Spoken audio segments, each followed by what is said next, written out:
আমি খুবই একজন স্বাধীন সাংবাদিকতায় বিশ্বাস করি এবং সেই বিশ্বাস থেকে আমি কেন বেগম জিয়াকে শ্রদ্ধা করি সেটাই আমি বলতে চাই।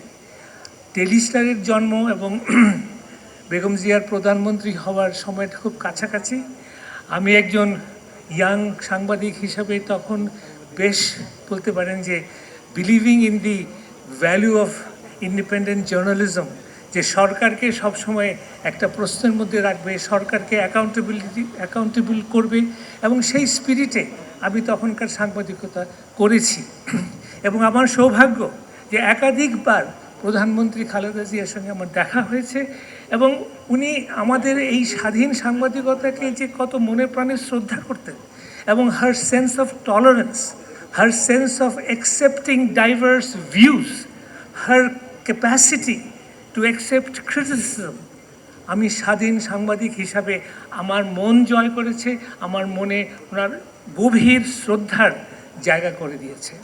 এবং পরবর্তীকালে ওনাকে আরও দেখেছি এবং সত্যিকার অর্থে দেশকে ভালোবেসে দেশের গণতন্ত্রকে সমৃদ্ধ করার ক্ষেত্রেও ওনার অবদানকে আমি স্মরণ করি এবং শ্রদ্ধা জানাই।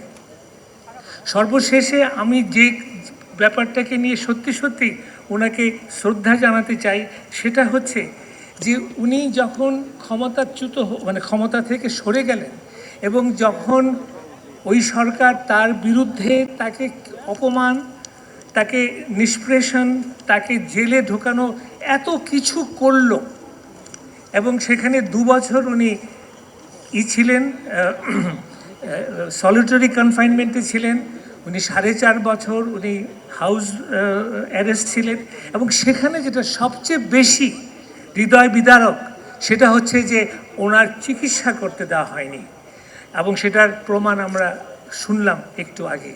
এবং এত কিছুর পরেও উনি যখন প্রথম বাণী দিলেন মুক্ত হয়ে 7ই অগস্ট উনি বিএনপির এক সভায় উনি ভাষণ দিলেন এবং সেখানে উনি যে মূল বাণীটা আমাদেরকে দিলেন যে ধ্বংস নয়, প্রতিরোধ নয়, প্রতিহিংসা নয়, প্রতিশোধ নয়।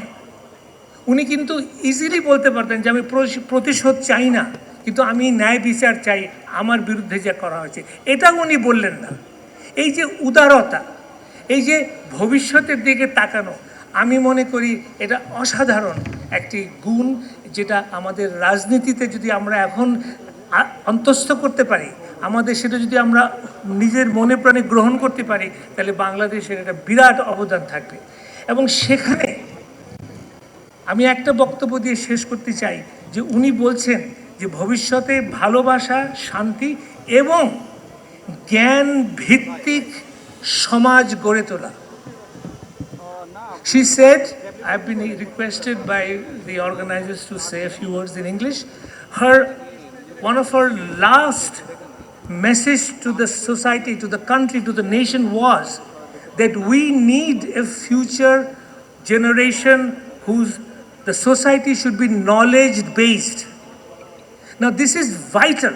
আমি অন্তর থেকে বলতে চাই যে বাংলাদেশকে আমরা ভালোবাসি, বাংলাদেশকে আমরা অন্তর থেকে ভালোবাসি।